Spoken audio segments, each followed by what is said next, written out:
the training tool. Happy Fitness Friday. Yay! Today I'm going to show you why we use yoga blocks, because these things are great to help you get into yoga positions that maybe your body is not ready for or flexible enough to get into.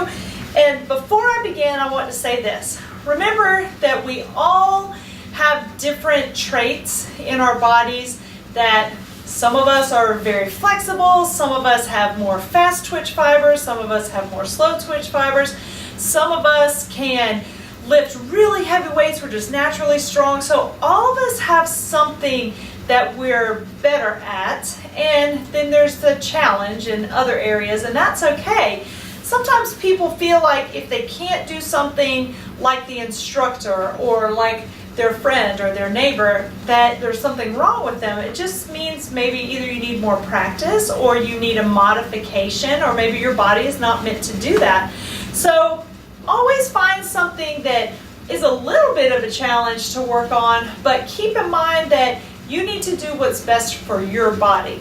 And using the yoga blocks can really help you. Now, I teach yoga. I love it. I enjoy it. I am by no means flexible like some of the people that you see. I use these and I use modifications for different things, and that's okay.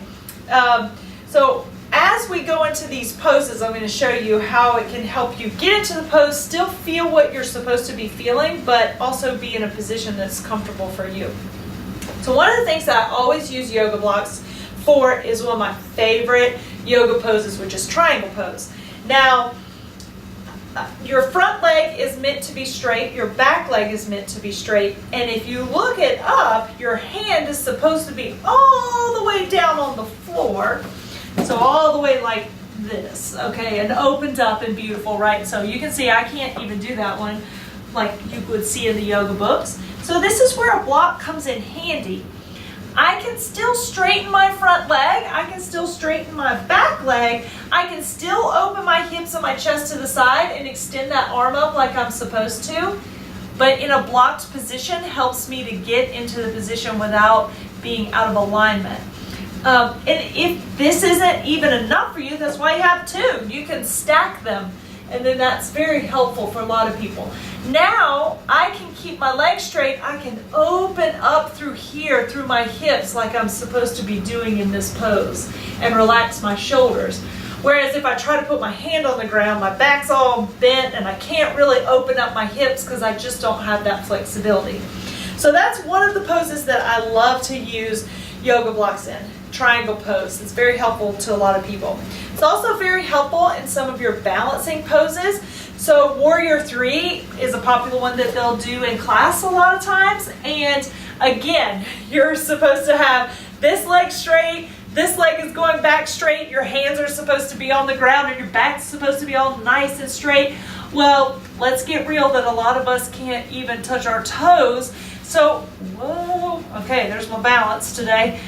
So coming up a little bit allows me to straighten my legs like I need to, straighten my back like I need to, not do anything funky with my neck. And then as time goes on, as I practice and get better, I can shorten this block a little bit. See, and I can still keep everything nice and straight. Then I can shorten it down. Then I can go to one, and then eventually make it to the floor if that's what you're trying to do. Another one of my favorite poses in yoga is Pigeon Pose. I'm going to get down here. I'm going to put my blocks underneath my hands. I'm going to pull my left knee forward towards my left hand and stretch that right leg back. Now in Pigeon, you are supposed to stay square.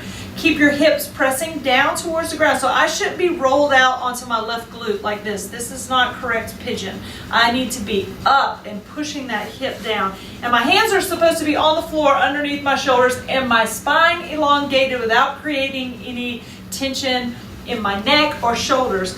Well, a lot of people are tight in their hips, okay?